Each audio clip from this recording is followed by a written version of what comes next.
Hello everyone, welcome to AGSBEd classes. ഇന്നത്തെ ക്ലാസ്സിൽ നമ്മൾ അസസ്മെന്റ് ഫോർ ലേണിംഗ് എന്ന പേപ്പറിലെ ലാസ്റ്റ് ചാപ്റ്റർ ആണ് ഡിസ്കസ് ചെയ്യാൻ വേണ്ടി പോകുന്നത്. Prevalent practices of assessment and reporting of quantitative data. ചാപ്റ്ററിന്റെ നെയിം കേൾക്കുമ്പോൾ തന്നെ വലിയൊരു നെയിം അല്ലേ?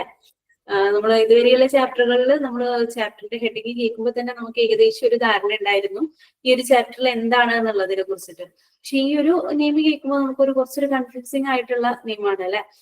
അപ്പോൾ ഈ ഒരു ചാപ്റ്ററിൽ നമ്മൾ മെയിൻ ആയിട്ട് ഡിസ്കസ് ചെയ്യുന്നത് നമ്മുടെ ഇപ്പോഴത്തെ അസസ്മെന്റ് സിസ്റ്റം, അതിന്റെ കുറച്ച് ഡ്രോബാക്കുകൾ, അങ്ങനെയുള്ള കാര്യങ്ങളൊക്കെയാണ് നമ്മൾ ചാപ്റ്റർ സ്റ്റാർട്ട് ചെയ്യുമ്പോൾ ഡിസ്കസ് ചെയ്യുക. പിന്നെ നമുക്ക് കുറച്ച് കമ്പ്യൂട്ടേഷണൽ പാർട്ട് വരുന്നുണ്ട്, അതായത് മാത്തമാറ്റിക്കൽ പാർട്ട് വരുന്നുണ്ട്. അപ്പൊ നമ്മൾ അസസ്മെന്റിന്റെ ക്വസ്റ്റ്യൻ പേപ്പർ എടുത്ത് നോക്കുകയാണെങ്കിൽ, പ്രീവിയസ് ഇയർ ക്വസ്റ്റ്യൻ പേപ്പർ നോക്കുകയാണെങ്കിൽ നമുക്ക് മനസ്സിലാവും കുറച്ച് മാത്തമാറ്റിക്കൽ കാൽക്കുലേഷൻസും ആയിട്ട് റിലേറ്റ് ചെയ്തിട്ടുള്ള, അതായത് മാത്സിലൊക്കെ പ്രോബ്ലം വരില്ല, ആ ഒരു ടൈപ്പ് ക്വസ്റ്റ്യൻസ് നമുക്ക് കാണാൻ പറ്റും. അപ്പോൾ ആ ഒരു പാർട്ട് വരുന്നത് ഈ ഒരു ചാപ്റ്ററിൽ നിന്നാണ് കേട്ടോ. യൂഷ്വലി എല്ലാവരും കുറെ ഇക്വേഷൻസ് ഒക്കെ കാണുമ്പോൾ സ്കിപ്പ് ചെയ്യാറുണ്ട്, പക്ഷെ അതിന്റെ ആവശ്യമില്ല കേട്ടോ. വളരെ ഈസി ആയിട്ട് നമുക്ക് കുറച്ചൊരു ശ്രദ്ധ നമ്മൾ കൊടുക്കുകയാണെങ്കിൽ വളരെ ഈസി ആയിട്ട് ഈ ചാപ്റ്ററിലുള്ള കാൽക്കുലേഷൻസും കാര്യങ്ങളൊക്കെ നമുക്ക് ചെയ്യാൻ പറ്റും. സിമ്പിൾ ആണ്. അപ്പം എല്ലാവരും എന്ത് ചെയ്യാം, നല്ല രീതിക്ക് തന്നെ ഈ ഒരു ചാപ്റ്റർ പഠിച്ചു പോവാ കേട്ടോ. ബാക്കിയുള്ള ചാപ്റ്ററുകളൊക്കെ വെച്ച് നോക്കുമ്പോൾ എസ്എ ക്വസ്റ്റ്യൻസിൽ മാർക്ക് നമുക്ക് ഈസി ആയിട്ട് വാങ്ങിക്കാൻ പറ്റുന്ന ഒരു ചാപ്റ്റർ ആണ്. കാരണം ഇതിനൊരു പെർട്ടിക്കുലർ ആൻസർ ഉണ്ടായിരിക്കും. ആൻസർ നമുക്ക് കിട്ടി കഴിഞ്ഞാൽ നമുക്ക് ഫുൾ മാർക്ക് തരണം എന്നാണ്. ഓക്കെ, അപ്പം ഈസി ആയിട്ട് നമുക്ക് എസ്എ ടൈപ്പ് ക്വസ്റ്റ്യൻസിനൊക്കെ മാർക്ക് സ്കോർ ചെയ്യാൻ പറ്റിയിട്ടുള്ള ഒരു ഏരിയ കൂടിയാണ്. അപ്പൊ എല്ലാവരും നല്ല രീതിക്ക് എന്ത് ചെയ്യാൻ വേണ്ടിയിട്ട് ശ്രമിക്കുക, ആൻസർ ചെയ്യാൻ വേണ്ടിയിട്ട് ശ്രമിക്കുക. നമുക്ക് ചാപ്റ്ററിലോട്ട് പോവാം അല്ലെ.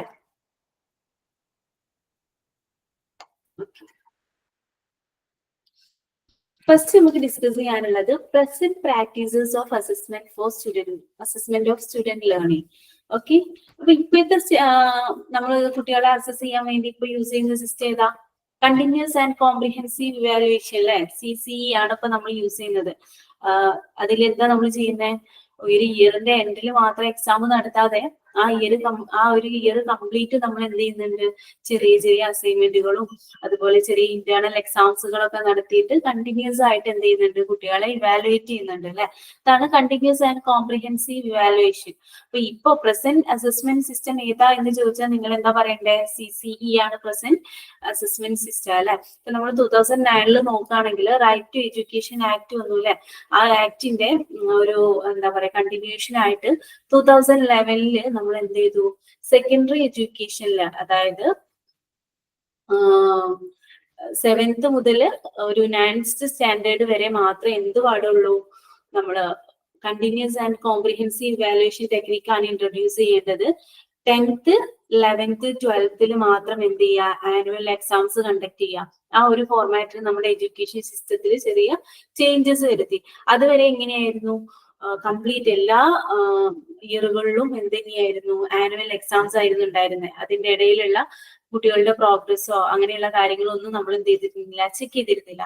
അപ്പൊ അതൊരു പ്രോപ്പർ ആയിട്ടുള്ള മെത്തേഡ് അല്ല. നമ്മൾ എന്ത് ചെയ്യണം, കുട്ടികളുടെ പ്രോപ്പർ ആയിട്ട് എത്ര അവർ അച്ചീവ് ചെയ്തു, അവർക്ക് എന്തൊക്കെയാ എന്താ പറയാ ഡ്രോബാക്സ് ആണുള്ളത് അവരുടെ ലേണിംഗിൽ, അതുപോലെ എന്തൊക്കെ ഷോർട്ട് കമ്മിങ്സ് ആണുള്ളത് നമുക്ക് ഐഡന്റിഫൈ ചെയ്ത് അതൊക്കെ പ്രോപ്പർ ആയിട്ട് റെക്ടിഫൈ ചെയ്തിട്ടില്ലെങ്കിൽ നമുക്കൊരു പ്രോപ്പർ ആയിട്ടുള്ള ഒരു എഡ്യൂക്കേഷൻ സിസ്റ്റം അല്ലെങ്കിൽ പ്രോപ്പർ ആയിട്ടുള്ള എഡ്യൂക്കേഷൻ നമ്മൾ കുട്ടികൾക്ക് കൊടുത്തു എന്ന് പറയാൻ വേണ്ടി പറ്റില്ല എന്നുള്ള ആ ഒരു കൺക്ലൂഷൻ എത്തിയതോടു കൂടെയാണ് നമ്മൾ എന്ത് ചെയ്തത്, 2011 സെക്കൻഡറി എഡ്യൂക്കേഷൻ, അതായത് 6th സ്റ്റാൻഡേർഡ് മുതൽ 9th സ്റ്റാൻഡേർഡ് വരെ നമ്മൾ എന്ത് ചെയ്തു, continuous and comprehensive evaluation introduce ചെയ്തു. ആ ഒരു മെത്തേഡിലൂടെ നമ്മൾ എന്ത് ചെയ്യുന്നുണ്ട്, സ്കോളിസ്റ്റിക് പ്രൊഫഷൻസി അതുപോലെ തന്നെ കോ കരിക്കുലർ ആക്ടിവിറ്റിയിലെ സ്കോളിസ്റ്റിക് അച്ചീവ്മെന്റ്സ് ഒക്കെ എന്ത് ചെയ്യുന്നുണ്ട്, മെഷർ ചെയ്യുന്നുണ്ട്. അത് മെയിൻലി നമ്മൾ ഫോർമേറ്റീവ് ഇവാലുവേഷനിലൂടെയാണ് നമ്മൾ അച്ചീവ് ചെയ്തത് അല്ലെ. അങ്ങനെയൊക്കെയാണെങ്കിലും നമ്മൾ ട്രഡീഷണൽ അസസ്മെന്റ് സിസ്റ്റം ആയിട്ടുള്ള റിട്ടൺ എക്സാമിനേഷൻ നമ്മൾ 10th 11th 12th ഇപ്പോഴും എന്ത് ചെയ്യുന്നുണ്ട്, കണ്ടിന്യൂ ചെയ്യുന്നുണ്ട്. ഓക്കെ, അപ്പോൾ ഈ CCE മെയിൻ ആയിട്ട് എയിം ചെയ്യുന്നത് എന്താ, കുട്ടികളുടെ ഈ ഒരു എക്സാമിനേഷൻ അറ്റൻഡ് ചെയ്യുമ്പോൾ ആ ഒരു കോമ്പറ്റേറ്റീവ് ആറ്റിറ്റ്യൂഡും അതുപോലെ സ്ട്രെസ് ഒക്കെ റെഡ്യൂസ് ചെയ്യുക എന്നുള്ളതാണ് CCE ഇംപ്ലിമെന്റ് ചെയ്തതിന്റെ മെയിൻ എയിം എന്ന് പറഞ്ഞാല്. ഓക്കെ, പക്ഷെ അങ്ങനെയൊക്കെ ആണെങ്കിൽ കൂടെ നമ്മൾ CCE കണ്ടിന്യൂസ് ആയിട്ട് കുട്ടികളെ ഇവാലുവേറ്റ് ചെയ്ത് അവരുടെ ലേണിംഗിലുള്ള ഷോർട്ട് കമ്മിങ്സ് ഒക്കെ മാക്സിമം നമ്മൾ അവോയ്ഡ് ചെയ്യാൻ വേണ്ടി ശ്രമിച്ചിട്ടുണ്ടെങ്കിൽ കൂടെ നമ്മൾ അതിന് കുറച്ച് ഡ്രോബാക്സ് ഉണ്ട് ആ ഒരു സിസ്റ്റത്തിന്. 1 second.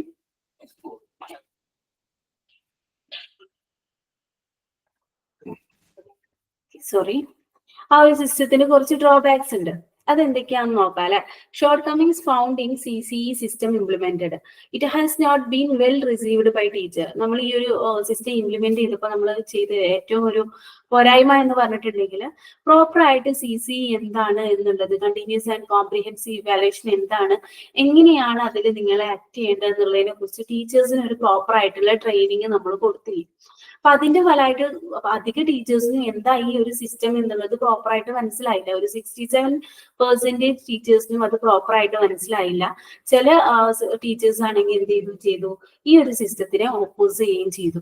കാരണം ഇത് കുറച്ച് ബേർഡൻ ആണ്, ഓവർ ബേർഡൻ ആണ്, അല്ലാതെ ഇതിനോട് പ്രത്യേകിച്ച് യൂസ് ഒന്നും ഇല്ല എന്നുള്ള രീതിക്ക് ചില ടീച്ചേഴ്സ് അതിനെ ഓപ്പോസും ആയിട്ട് നിന്നു. ഓക്കെ, അപ്പൊ അതുകൊണ്ടൊക്കെ തന്നെ എന്ത് ചെയ്തില്ല, ടീച്ചേഴ്സ് തന്നെ ഇത് പ്രോപ്പർ ആയിട്ട് റിസീവ് ചെയ്യാത്തത് കൊണ്ട് ഈ ഒരു സിസ്റ്റം നമ്മൾ വിചാരിച്ച അത്ര ഇംപ്ലിമെന്റ് ചെയ്യാൻ വേണ്ടി നമുക്ക് പറ്റിയില്ല.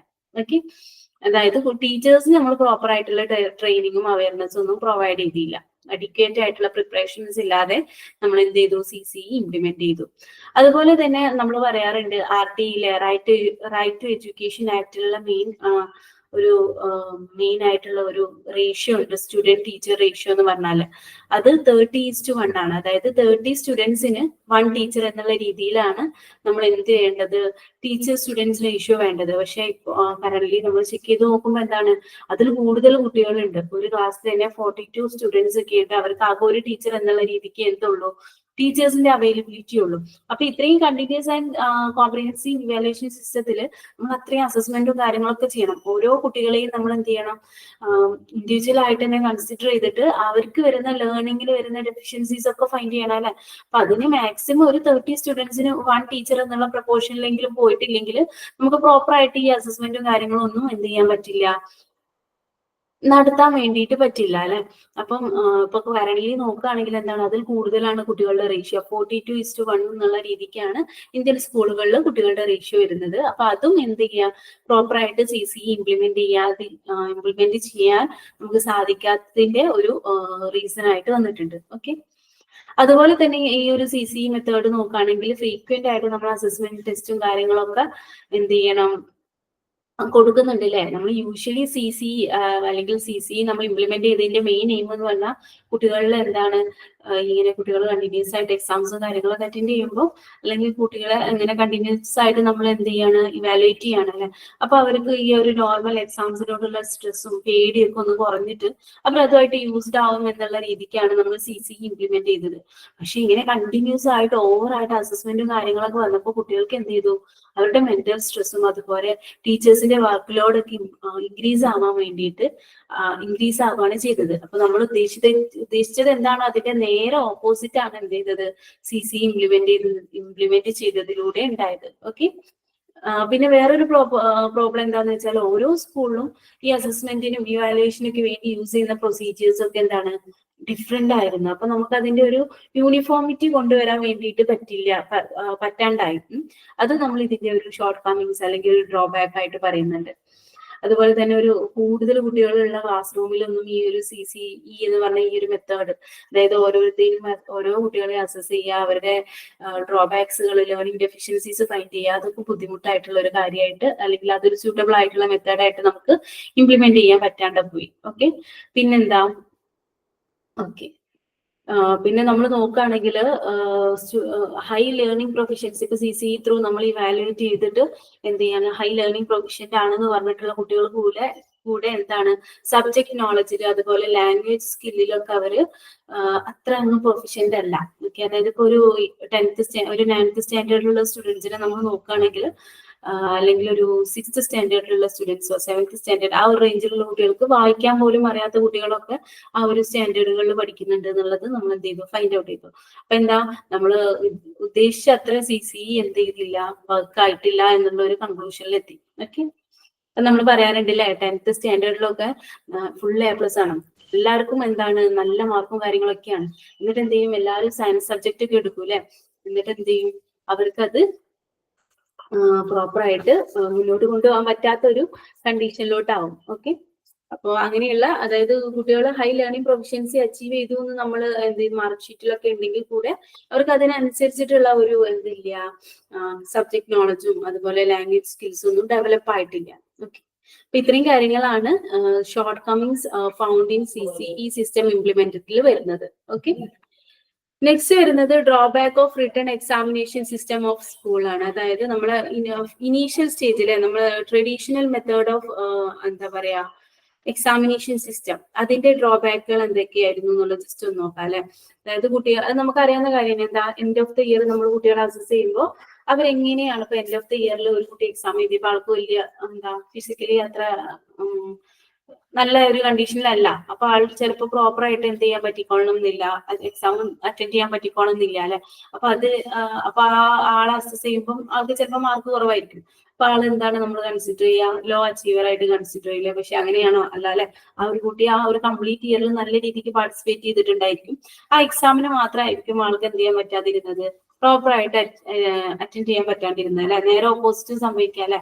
അതായത് ആ ഒരു എൻഡില് എന്താണ് ആ ഒരു എൻഡ് ത്രൂ നല്ല രീതിക്ക് പെർഫോം ചെയ്യാത്ത കുട്ടികൾക്ക് വേണമെങ്കിൽ എന്തായിരിക്കും, അവർ 1-2 ക്വസ്റ്റ്യൻസിന്റെ ആൻസർ പഠിച്ചു പോയിട്ടുണ്ടാവും. ആ ക്വസ്റ്റ്യൻസ് തന്നെ എക്സാമിന് വന്നതുകൊണ്ട് അവർ നല്ല മാർക്ക് സ്കോർ ചെയ്യാം. അപ്പൊ ആ ഒരു കണ്ടീഷനിലും എത്താല്ലേ. അപ്പൊ നമുക്ക് പ്രോപ്പർ ആയിട്ട് കുട്ടികളെ അസസ് ചെയ്യാൻ പറ്റാത്ത ഒരു സിറ്റുവേഷൻ എന്തിലുണ്ടായിരുന്നു, നമ്മുടെ ട്രഡീഷണൽ സിസ്റ്റത്തിൽ ഉണ്ടായിരുന്നു. അതുപോലെ തന്നെ ട്രഡീഷണൽ സിസ്റ്റം നമ്മൾ നോക്കുകയാണെങ്കിൽ മെമ്മറൈസേഷൻ, അതുപോലെ റീകോൾ ചെയ്യുക, അങ്ങനെയുള്ള കാര്യങ്ങൾക്കൊക്കെയാണ് ഇമ്പോർട്ടൻസ് കൊടുത്തിരുന്നത്. കുട്ടികളുടെ ഹയർ ഓർഡർ കോഗ്നിറ്റീവ് സ്കിൽസ് ആയിട്ടുള്ള understanding, application, analysis, synthesis, evaluation അതിനൊന്നും എന്ത് ചെയ്യില്ല, ഒരു പ്രോപ്പർ ആയിട്ടുള്ള അല്ലെങ്കിൽ അതിന് വേണ്ടത്ര ഇമ്പോർട്ടൻസ് എന്ത് ചെയ്യുന്നില്ല, നമ്മുടെ റിട്ടേൺ എക്സാമിനേഷൻ സിസ്റ്റത്തിൽ കൊടുക്കുന്നില്ല. അതുപോലെ problem solving skill, practical skills ഒന്നും ടെസ്റ്റ് ചെയ്യുന്നില്ല. കുട്ടികളുടെ ക്രിട്ടിക്കൽ തിങ്കിങ്ങിനെയും ക്രിയേറ്റിവിറ്റിയും ഒന്നും എൻകറേജ് ചെയ്യുന്നില്ല. അതുകൊണ്ട് തന്നെ അതെന്താണ് lack of objectivity and reliability എന്ന് പറയാം അല്ലെ. അതിന് ഒബ്ജക്ടിവിറ്റി റിലയബിലിറ്റി ഒക്കെ കുറവാണ്. ഓക്കെ, ഇത്രയും കാര്യങ്ങളാണ് നമ്മുടെ ഇനീഷ്യൽ ട്രഡീഷണൽ എക്സാമിനേഷൻ സിസ്റ്റത്തിന്റെ ഡ്രോബാക്സ് എന്ന് പറഞ്ഞാൽ. ഓക്കെ, അപ്പൊ നമ്മൾ നോക്കുകയാണെങ്കിൽ CCE തന്നെയാണ് ബെറ്റർ ആയിട്ടുള്ള ഒരു ഓപ്ഷൻ. പക്ഷെ അത് ഇംപ്ലിമെന്റ് ചെയ്യുമ്പോൾ നമ്മൾ എന്ത് ചെയ്യണം, കുറച്ചും കൂടെ കെയർഫുൾ ആയിരിക്കണം അല്ലെ. ടീച്ചേഴ്സിനൊക്കെ പ്രോപ്പർ ആയിട്ടുള്ള ഒരു ട്രെയിനിങ് ഒക്കെ കൊടുത്തിട്ട് ആ ഒരു ലെവലിൽ നമ്മൾ എന്ത് ചെയ്യണം, CCE ഇംപ്ലിമെന്റ് ചെയ്യണം. ഓക്കെ, ഇനി നെക്സ്റ്റ് നമ്മൾ നോക്കാനുള്ളത് അസസ്മെന്റിന്റെ ഓരോ എന്താ യൂസുകളാണ്. ഓക്കെ, അസസ്മെന്റ് എങ്ങനെയാണ് കുട്ടികളെ ബാധിക്കുന്നത്, അല്ലെങ്കിൽ ഓരോ കുട്ടിയെ അസസ് ചെയ്യുന്നത്, ഏതൊക്കെ ലെവലിൽ നമുക്ക് എന്ത് ചെയ്യാൻ പറ്റും, അവർക്ക് ഇമ്പോർട്ടൻസ് അല്ലെങ്കിൽ എന്തൊക്കെ ലെവലിൽ അവർക്ക് പ്രോപ്പർ ആയിട്ടുള്ള ഗൈഡൻസ് ഒക്കെ പ്രൊവൈഡ് ചെയ്യാൻ പറ്റും എന്നുള്ള രീതിക്കാണ് നോക്കുന്നത്. Assessment for promoting better learning. Assessment നമുക്ക് എന്തിനു വേണ്ടിയിട്ട് യൂസ് ചെയ്യാം, കുട്ടികളുടെ ബെറ്റർ ലേണിംഗ് പ്രൊമോട്ട് ചെയ്യാൻ വേണ്ടിയിട്ട് യൂസ് ചെയ്യാം. എങ്ങനെ കുട്ടികളുടെ അസസ്മെന്റ് ത്രൂ നമുക്ക് ബെറ്റർ ലേണിംഗ് പ്രൊമോട്ട് ചെയ്യാൻ വേണ്ടി പറ്റുക, അസസ്മെന്റ് കഴിഞ്ഞ് കഴിഞ്ഞാൽ നമ്മൾ അവർക്ക് ഒരു ഫീഡ്ബാക്ക് പ്രൊവൈഡ് ചെയ്യൂലേ. ആ ഫീഡ്ബാക്കിനെ പോസിറ്റീവ് ആയിട്ട് എടുക്കുകയാണെങ്കിൽ എന്ത് ചെയ്യാം, കുട്ടികൾക്കൊരു നല്ലൊരു ലേണിംഗ് എന്ത് ചെയ്യാം, പ്രൊമോട്ട് ചെയ്യുന്ന രീതിക്കാവില്ലേ. കാരണം എന്താ, ഞാനൊരു എക്സാമിനേഷൻ കണ്ടക്ട് ചെയ്തു. ആ എക്സാമില് ഒരു കുട്ടി അത്യാവശ്യം കുഴപ്പമില്ലാത്ത മാർക്ക് സ്കോർ ചെയ്തു. ഞാൻ അവർക്ക് പറഞ്ഞു കൊടുക്കുകയാണ്, നീ ഈ ഒരു പോർഷന് കുറച്ചുകൂടെ ശ്രദ്ധിക്കേണ്ടതുണ്ട്. ഈ ഒരു പോർഷൻ ആൻസർ ചെയ്യുമ്പോൾ നീ എന്ത് ചെയ്യാ, ഇങ്ങനെ എഴുതണം എന്നൊക്കെ പറഞ്ഞിട്ട് എനിക്ക് എന്ത് ചെയ്യാം, ആൾക്ക് ഉള്ള മിസ്റ്റേക്സുകളൊക്കെ പറഞ്ഞു കൊടുക്കാം. അതുപോലെ തന്നെ എനിക്ക് പറയാം അല്ലെ, നല്ല രീതിക്ക് പഠിച്ചു എന്നൊക്കെ പറയാം. അപ്പൊ അത് മോട്ടിവേറ്റഡ് ആയിട്ട് കുട്ടികൾ എന്ത് ചെയ്യും, ഒന്നുകൂടെ പഠിക്കാൻ വേണ്ടിയിട്ടൊക്കെ ശ്രമിക്കൂലേ.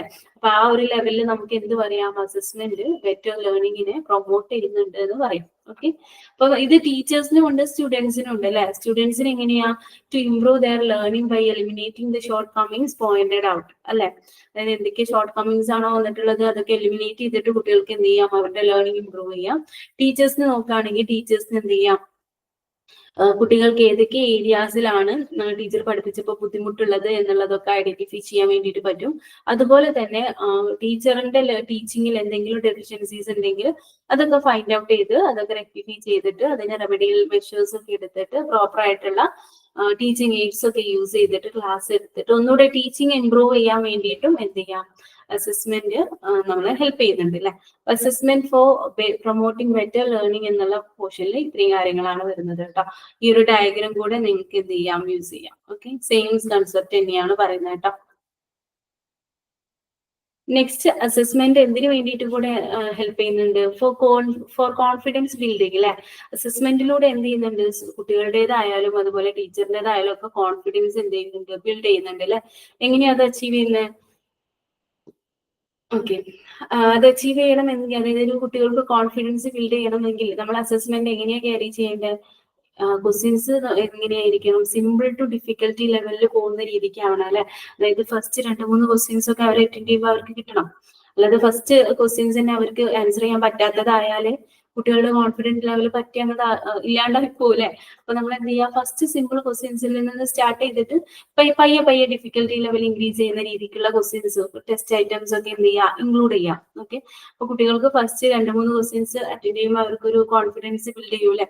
അത് ത്രൂ അവർക്ക് ബാക്കിയുള്ളത് അറിയില്ലെങ്കിൽ കൂടെ അവർ അതിന് വേണ്ടിയിട്ട് ട്രൈ ചെയ്യും. എനിക്ക് ചെയ്യാൻ പറ്റിയാലോ എന്നുള്ള രീതിക്ക് ട്രൈ ചെയ്യും. അങ്ങനെ അവരുടെ കോൺഫിഡൻസ് ബിൽഡ് ചെയ്യാനൊക്കെ നമുക്ക് എന്ത് ചെയ്യാൻ പറ്റും, അസസ്മെന്റിലൂടെ സാധിക്കും അല്ലെ.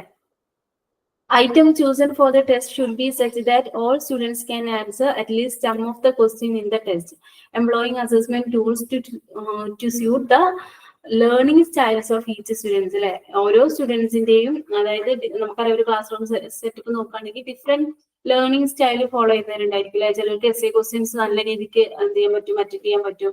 ചില ആളുകൾക്ക് എന്തായിരിക്കും, പ്രോബ്ലം ബേസ്ഡ് ക്വസ്റ്റ്യൻസ് ആയിരിക്കും. അപ്പൊ എല്ലാ കുട്ടികളുടെയും ലേണിംഗ് സ്റ്റൈൽസിനെ കൺസിഡർ ചെയ്തുകൊണ്ടുള്ള അസസ്മെന്റ് ടെസ്റ്റ് ഐറ്റംസ് ആണെങ്കിൽ അതിലുള്ള ക്വസ്റ്റ്യൻസും അല്ലെങ്കിൽ അസസ്മെന്റ് ടൂൾസുകളും നമ്മൾ എന്ത് ചെയ്യുക, എല്ലാ രീതിക്കുള്ള ടൂൾസുകളും എംപ്ലോയ് ചെയ്യണം. അതായത് ഒരു റിട്ടേൺ എക്സാമിനേഷൻ മാത്രം ചെയ്യാണ്ട് നമ്മൾ എന്ത് ചെയ്യണം, ബാക്കിയുള്ള അസസ്മെന്റ് ടൂൾസുകൾ കൂടെ എംപ്ലോയ് ചെയ്യാൻ വേണ്ടിയിട്ട് ശ്രമിക്കണം. പിന്നെ എന്ത് ചെയ്യണം, ഓരോ അസസ്മെന്റ് കഴിയുമ്പോഴും നമ്മൾ സ്യൂട്ടബിൾ ആയിട്ടുള്ള ഫീഡ്ബാക്ക് പ്രൊവൈഡ് ചെയ്യണം. അപ്പൊ ഫീഡ്ബാക്കിലൂടെ അവർക്ക് എന്ത് ചെയ്യാൻ പറ്റും, ലേണിംഗ് അച്ചീവ്മെന്റിലുള്ള ഡെഫിഷ്യൻസി നമുക്ക് ഫൈൻഡ് ഔട്ട് ചെയ്യാന്നുള്ളത് മാത്രമല്ല അല്ലെ. നമ്മൾ പ്രോപ്പർ ആയിട്ടുള്ള ഫീഡ്ബാക്ക് കൊടുത്തു കഴിഞ്ഞാൽ അവർക്ക് അത് കൂടുതൽ എഫേർട്ട് എടുക്കാനും കോൺഫിഡൻസ് ബിൽഡ് ചെയ്യാനൊക്കെ അത് എന്ത് ചെയ്യുന്നുണ്ട്, ഹെൽപ്പ് ചെയ്യുന്നുണ്ട് അല്ലെ. അതുപോലെ തന്നെ കുട്ടികളെ കൂടി എന്താ ഈ റൂബ്രിക്സ് ക്രിയേറ്റ് ചെയ്യുമ്പോൾ, റൂബ്രിക്സ് എന്ന് പറഞ്ഞാൽ നമുക്കറിയാലേ, അതായത് എങ്ങനെയാണ് ഒരു ക്വസ്റ്റ്യൻ പേപ്പർ ക്രിയേറ്റ് ചെയ്ത് കഴിഞ്ഞാൽ അതിന് മാർക്ക് ഇടുക, അങ്ങനെയുള്ള കാര്യങ്ങളൊക്കെയാണ് അല്ലേ. അതായത് ഇപ്പോൾ ഒരു ക്വസ്റ്റ്യന് എത്ര മാർക്ക് ഇടും, എത്ര പോയിന്റ്സ് ചെയ്തിടും, അങ്ങനെ പ്രോപ്പർ ആയിട്ടുള്ള ഒരു ഔട്ട്ലൈൻ ആണ് റൂബ്രിക്സ് എന്ന് പറഞ്ഞാൽ അല്ലെ. ഒരു റൂബ്രിക് ക്രിയേറ്റ് ചെയ്യുന്ന സമയത്ത് കുട്ടികളെ കൂടി അതിൽ ഇൻക്ലൂഡ് ചെയ്യിക്കുക. അപ്പൊ അവർക്ക് മനസ്സിലാവും ടീച്ചർ എങ്ങനെയാണ് ഒരു ആൻസറിനെ ഇവാലുവേറ്റ് ചെയ്യുന്നത് എന്നുള്ളത്. അപ്പൊ അവർക്ക് എങ്ങനെയാണ് അവർ ആൻസർ എഴുതേണ്ടത് എന്നുള്ളതിനെ കുറിച്ചിട്ട്, അല്ലെങ്കിൽ എങ്ങനെയാണ് ഒരു കണ്ടന്റ് പാർട്ട് കിട്ടിക്കഴിഞ്ഞാൽ അത് പഠിക്കേണ്ടത് എന്നുള്ളതിനെ കുറിച്ചിട്ട് ഒരു ഐഡിയ അവർക്ക് എന്ത് ചെയ്യും, റീഡ് ചെയ്ത് എടുക്കാൻ വേണ്ടിയിട്ട് പറ്റും. ഓക്കെ, അതുപോലെ തന്നെ എന്താ റെമഡിയൽ ടീച്ചിങ്സിലൂടെയൊക്കെ എന്ത് ചെയ്യും, കുട്ടികൾ ബാക്ക്വേർഡ് ആയിട്ട് നിൽക്കുന്ന കുട്ടികളെ ഫൈൻഡ് ഔട്ട് ചെയ്തിട്ട് ഒരുമിച്ച് ബാക്കിയുള്ള ക്ലാസ്സിലുള്ള ബാക്കിയുള്ള പിയർ ട്യൂട്ടറിങ്ങിലൂടെ ഒക്കെ എന്ത് ചെയ്യാൻ പറ്റും, അവരുടെ ലേണിംഗ് പ്രൊഫഷ്യൻസി എന്താ ഒന്നുകൂടെ അച്ചീവ് ചെയ്യാനും അതുപോലെ എന്താ അവർക്ക് ഒരു കോൺഫിഡൻസ് ബിൽഡ് ചെയ്യാനൊക്കെ ഹെൽപ്പ് ചെയ്യും അല്ലെ. അതായത് ക്ലാസ്സിലുള്ള കുട്ടികൾ തന്നെ പഠിപ്പിച്ചു കൊടുക്കുക, അവർക്ക് എന്ത് ചെയ്യാണ്, ട്യൂട്ടറിങ്ങിനുള്ള ഒരു ഓപ്ഷൻസ് പ്രൊവൈഡ് ചെയ്യുക. അപ്പൊ ഒന്നുകൂടെ എന്ത് ചെയ്യും, അവർക്ക് ആ ഒരു കോൺഫിഡൻസ് ഒക്കെ ഒന്ന് അച്ചീവ് ചെയ്യാൻ വേണ്ടിയിട്ട് പറ്റൂലേ. അപ്പൊ അസസ്മെന്റ് നമുക്ക് ഇതിനായിട്ടും കൂടെ യൂസ് ചെയ്യാം, കുട്ടികളിലുള്ള കോൺഫിഡൻസ് ബിൽഡ് ചെയ്യാനും കൂടെ നമുക്ക് അസസ്മെന്റ് യൂസ് ചെയ്യാം. ഓക്കെ, ഇനി അസസ്മെന്റ് ഫോർ ക്രിയേറ്റീവ് ലേണേഴ്സിലെ, അതായത് അസസ്മെന്റ് ക്രിയേറ്റീവ് ആയിട്ടുള്ള ലേണേഴ്സിനെ ഫൈൻഡ് ഔട്ട് ചെയ്യാനും അതുപോലെ കുട്ടികളിലുള്ള ക്രിയേറ്റിവിറ്റിനെ എന്താ ഇൻക്രീസ് ചെയ്യാനും ഇംപ്രൂവ് ചെയ്യാനൊക്കെ അസസ്മെന്റ് ഹെൽപ്പ് ചെയ്യുന്നുണ്ട് എന്നാണ് പറയുന്നത്. അപ്പൊ അങ്ങനെ ക്രിയേറ്റീവ് ആയിട്ടുള്ള ലേണേഴ്സിനെ അല്ലെങ്കിൽ ക്രിയേറ്റീവ് ആയിട്ടുള്ള ലേണേഴ്സിനെ എങ്ങനെയാ അസസ് ചെയ്യാം, നമ്മൾ അതിനനുസരിച്ചിട്ടുള്ള അസസ്മെന്റ് ടൂൾസുകൾ യൂസ് ചെയ്യണം അല്ലെ. അല്ലെങ്കിൽ കുട്ടികളെ അസസ് ചെയ്യാൻ ക്രിയേറ്റീവ് ആയിട്ടുള്ള കോണ്ടെക്സ്റ്റുകൾ ടീച്ചേഴ്സ് അല്ലെങ്കിൽ അതുമായിട്ട് റിലേറ്റ് ചെയ്തിട്ടുള്ള ആക്ടിവിറ്റീസ് ഒക്കെ ടീച്ചർ എന്ത് ചെയ്യണം, പ്രൊവൈഡ് ചെയ്യണം. അതുപോലെ എന്താ ഗ്രൂപ്പ് വർക്കുകളിലൂടെ എന്ത് ചെയ്യണം, കുട്ടികളുടെ ക്രിയേറ്റീവ് ലേണേഴ്സിനെ നമുക്ക് ഐഡന്റിഫൈ ചെയ്യാൻ വേണ്ടിയിട്ട് പറ്റും. അതുപോലെ എന്തെങ്കിലും ഓപ്പൺ എൻഡഡ് ക്വസ്റ്റ്യൻസ് ഒക്കെ ചോദിക്കുക അല്ലെ. അപ്പോൾ നമ്മളൊരു ജസ്റ്റ് ഒരു ക്വസ്റ്റ്യൻ പുട്ട് ചെയ്യാണ്, കുട്ടികൾ എന്ത് ചെയ്യും, അവരുടെ ഡിഫറെന്റ് പെർസ്പെക്റ്റീവിലുള്ള ആൻസർ അതിന് പ്രൊവൈഡ് ചെയ്യും. അപ്പൊ എന്താ ഡൈവേർജന്റ് തിങ്കിങ് ആണ് അല്ലെ. ഓരോ കുട്ടികൾക്കും ഓരോ ഐഡിയകൾ ഉണ്ടായിരിക്കും. അപ്പൊ അവരുടെയൊക്കെ ഓരോ കുട്ടികളും ഓരോ കോൺസെപ്റ്റുകൾ പറയുമ്പോൾ ഒരു ഐഡിയ ഒരു ക്വസ്റ്റ്യനെ ബേസ് ചെയ്തിട്ടുള്ള ഡിഫറെന്റ് ആംഗിൾ എന്നുള്ള വ്യൂ പോയിന്റുകൾ എല്ലാവർക്കും എന്ത് ചെയ്യാൻ പറ്റും, കേൾക്കാൻ പറ്റൂലേ. ക്ലാസ്സിന് ഗ്രൂപ്പായിട്ടാണ് നമ്മൾ ഡിസ്കസ് ചെയ്യുക അല്ലെ, ഒരു ക്ലാസ് റൂം സെറ്റപ്പിലാണ് നമ്മൾ ഡിസ്കസ് ചെയ്യുന്നത്. അപ്പൊ ഡിഫറെന്റ് പോയിന്റുകൾ കിട്ടുന്നതോടുകൂടെ കുട്ടികളുടെ എന്താ ക്രിയേറ്റീവ് തിങ്കിങ്ങും ഒക്കെ എന്ത് ചെയ്യും, ഇൻക്രീസ് ചെയ്യും. Okay, providing a subject topic and asking students to talk on it at a short notice, conducting a quiz program. Okay, mainly നമ്മൾ എങ്ങനെയാണ് ക്രിയേറ്റീവ് ലേണേഴ്സിനെ അസസ് ചെയ്യുക, അല്ലെങ്കിൽ അതിന് വേണ്ടിയിട്ട് ക്രിയേറ്റീവ് ലേണേഴ്സിനെ ക്രിയേറ്റ് ചെയ്യാൻ വേണ്ടിയിട്ട് നമുക്ക് എന്തൊക്കെ ചെയ്യാൻ പറ്റും എന്നുള്ളതൊക്കെയാണ് ഈ ഒരു പാർട്ടിൽ വരുന്നത്. മെയിൻ ആയിട്ട് അതിനുള്ള ഓപ്പർച്യൂണിറ്റി കൊടുക്കാന്നാണ്, ക്രിയേറ്റീവ് ആയിട്ടുള്ള കോണ്ടെക്സ്റ്റുകൾ കൊടുക്കുക. അതുപോലെ എന്താണ് ഗ്രൂപ്പ് വർക്കിലൂടെ നമുക്ക് പ്രൊവൈഡ് ചെയ്യാം, ഓപ്പൺ എൻഡഡ് ക്വസ്റ്റ്യൻസിലൂടെയൊക്കെ നമുക്ക് അസസ്മെന്റ് നടത്താം. ഓക്കെ, ഇത്രയും പാർട്ടാണ് അസസ്മെന്റിന്റെ ഡിഫറെന്റ് ആംഗിളുകളിൽ ആയിട്ട് വരുന്നത്. ഓക്കെ, അതായത് അസസ്മെന്റ് നമുക്ക് എന്തിനു വേണ്ടിയിട്ടൊക്കെ യൂസ് ചെയ്യാം, ബെറ്റർ ലേണിംഗ് പ്രൊമോട്ട് ചെയ്യുന്നതിനുള്ള ഒരു ഓപ്ഷൻ ആയിട്ട് യൂസ് ചെയ്യാം, കോൺഫിഡൻസ് ബിൽഡ് ചെയ്യാൻ വേണ്ടിയിട്ട് അസസ്മെന്റ് യൂസ് ചെയ്യാം, ക്രിയേറ്റീവ് ലേണേഴ്സിനെ ക്രിയേറ്റീവ് ആയിട്ടുള്ള അതായത് കുട്ടികളുടെ ഡിഫറെന്റ് ആംഗിൾ ഡൈവേർജന്റ് തിങ്കിങ് ഒക്കെ ഇൻക്രീസ് ചെയ്യാൻ വേണ്ടിയിട്ട് ആ ഒരു ലെവലിൽ കുട്ടികളെ എന്ത് ചെയ്യാം മാറ്റിയെടുക്കാൻ വേണ്ടിയിട്ടൊക്കെ നമുക്ക് എന്ത് ചെയ്യാം അസസ്മെന്റ് യൂസ് ചെയ്യാം അല്ലെ. നെക്സ്റ്റ് നമ്മൾ ഡിസ്കസ് ചെയ്യാൻ പോകുന്നത് റിഫ്ലക്റ്റീവ് ജേർണലിനെ കുറിച്ചിട്ടാണ് കേട്ടോ. ഓക്കെ, റിഫ്ലക്റ്റീവ് ജേർണൽ എന്ന് പറഞ്ഞിട്ടുണ്ടെങ്കിൽ എന്താ, സിമ്പിൾ ആയിട്ട് പറയുകയാണെങ്കിൽ കുട്ടികൾ എക്സ്പീരിയൻസ് ചെയ്തിട്ടുള്ള കാര്യങ്ങൾ അല്ലെങ്കിൽ കുട്ടികളുടെ തോട്ട് അല്ലെങ്കിൽ ഐഡിയാസ് ഒക്കെ എന്ത് ചെയ്യുക ഒരു സെപ്പറേറ്റ് നോട്ട്ബുക്കിൽ നമ്മൾ എഴുതി വെക്കുന്നതിനെയാണ് എന്താ റിഫ്ലക്റ്റീവ് ജേർണൽ എന്ന് പറയാം. Okay, recording ideas, personal thought and experiences. അത് മെയിൻലി കുട്ടികളുടെ ഒരു കുട്ടിയുടെ ഇൻസൈറ്റ് അല്ലെങ്കിൽ ആ കുട്ടിയുടെ തന്നെ റിഫ്ലക്ഷൻ ആണെന്നൊക്കെ നമ്മൾ പറയൂല്ലേ. അപ്പോൾ ഓരോ വീക്കിലും ആ ഒരു വീക്കിൽ നടന്നിട്ടുള്ള ഐഡിയാസ്, ആ ഒരു എന്തെങ്കിലും പെർട്ടിക്കുലർ ടോപ്പിക് കൊടുത്തിട്ടുണ്ടാവും, ആ ടോപ്പിക്കായിട്ട് റിലേറ്റ് ചെയ്തിട്ടുള്ള കുട്ടികളുടെ തോട്ട്സും കാര്യങ്ങളൊക്കെ എന്ത് ചെയ്യാൻ പറയും, നമ്മൾ ഒരു സെപ്പറേറ്റ് നോട്ട്ബുക്കിൽ എഴുതാൻ പറയും. അപ്പൊ ആ ഒരു നോട്ടിനെ ബേസ് ചെയ്തിട്ട് ടീച്ചറിന് എന്ത് ചെയ്യാൻ പറ്റും, കുട്ടികളുടെ സ്ട്രെങ്ത്തും വീക്ക്നെസ്സും ഒക്കെ ഐഡന്റിഫൈ ചെയ്യാൻ പറ്റും. കുട്ടികൾക്ക് എന്ത് ചെയ്യും, ടീച്ചർ പ്രോപ്പർ ആയിട്ടുള്ള ഫീഡ്ബാക്ക് പ്രൊവൈഡ് ചെയ്യും. ആ ഫീഡ്ബാക്കിലൂടെ കുട്ടികൾക്ക് എന്ത് ചെയ്യാൻ പറ്റും, അവരുടെ ലെവലും കാര്യങ്ങളൊക്കെ മനസ്സിലാക്കാൻ പറ്റും. കുട്ടികളുടെ എന്താ ആ ഒരു കറന്റ് ലെവൽ എത്രയാന്നുള്ളത് ടീച്ചറിനെ അസസ് ചെയ്യാൻ വേണ്ടിയിട്ട് പറ്റും. ഓക്കെ, അപ്പൊ ഈ ഒരു റിഫ്ലക്റ്റീവ് ജേർണൽ ത്രൂ നമുക്ക് കുട്ടികൾക്കും അതുപോലെ തന്നെ ടീച്ചറിനും എന്തുണ്ട് യൂസ് ആണ് അല്ലെ. അതായത് കുട്ടികൾക്ക് ആണെങ്കിൽ എന്ത് ചെയ്യാൻ പറ്റും, അവരുടേതായിട്ട് ഒരു സെൽഫ് ലേണിംഗ് അല്ലെങ്കിൽ സെൽഫ് അസസ്മെന്റ് ഒക്കെ നടത്താൻ വേണ്ടിയിട്ട് റിഫ്ലക്റ്റീവ് ജേർണൽ ഹെൽപ്പ് ചെയ്യുന്നുണ്ട്. ടീച്ചേഴ്സിനാണെങ്കിലും കുട്ടികളുടെ സ്ട്രെങ്ത്തും വീക്ക്നെസ്സും ഒക്കെ ഐഡന്റിഫൈ ചെയ്യാൻ വേണ്ടിയിട്ട് പറ്റും അല്ലെ. അതുപോലെ തന്നെ technique for self improvement and deeper, അതുകൊണ്ട് തന്നെ ഇത് technique for self improvement and deeper thinking എന്ന് പറയും കേട്ടോ. അത് കുട്ടികളും അതുപോലെ കുട്ടികളുടെ ഇപ്പോൾ ഉള്ള ഒരു നോളജും അതുപോലെ പ്രീവിയസ് ആയിട്ടുള്ള നോളജും ഒക്കെ തമ്മിലുള്ള ഒരു കണക്ഷൻ ആയിട്ടും എന്ത് ചെയ്യുന്നുണ്ട്, റിഫ്ലക്റ്റീവ് ജേർണൽ നിൽക്കുന്നുണ്ട്. ഓക്കെ, ഇത്രയും പാർട്ടാണ് റിഫ്ലക്റ്റീവ് ജേർണലിനെ കുറിച്ച് പറയാനുള്ളത്.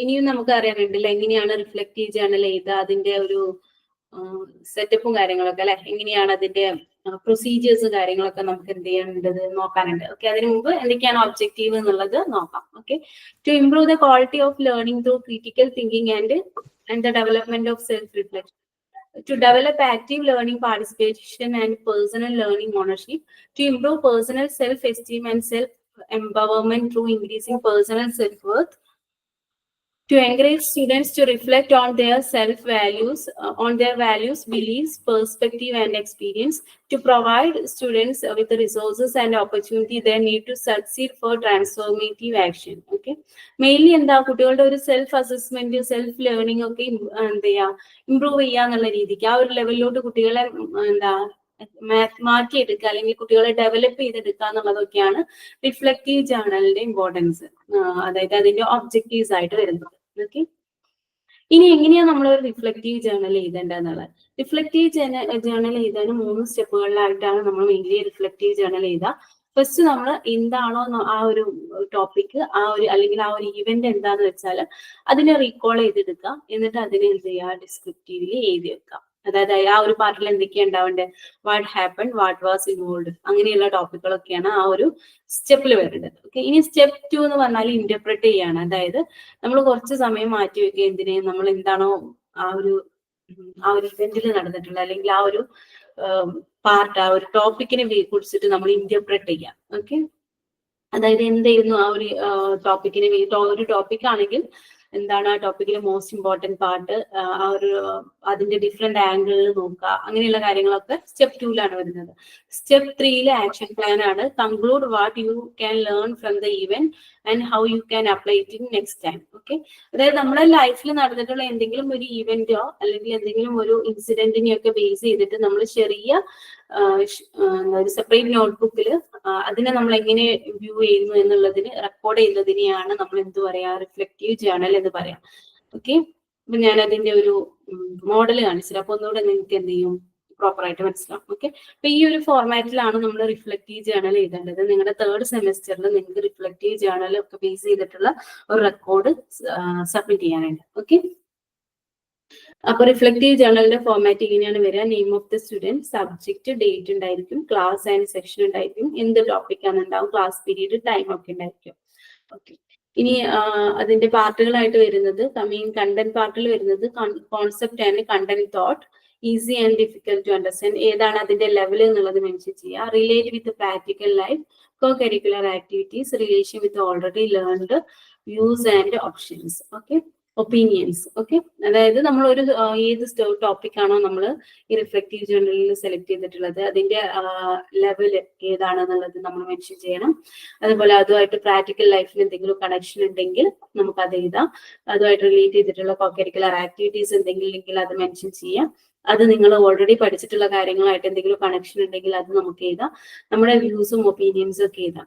അപ്പൊ ഒരു ടോപ്പിക്കിനെ കുറിച്ചിട്ടുള്ള ഈ ഒരു റിഫ്ലക്റ്റീവ് ജേർണൽ ഒരു ടീച്ചർ വായിച്ചിട്ടുണ്ടെങ്കിൽ ആൾക്ക് മനസ്സിലാവും ആ ഒരു ടോപ്പിക്കിനെ കുറിച്ചിട്ട് ആ കുട്ടിയുടെ വ്യൂ പോയിന്റ് എന്താണെന്നുള്ളത്.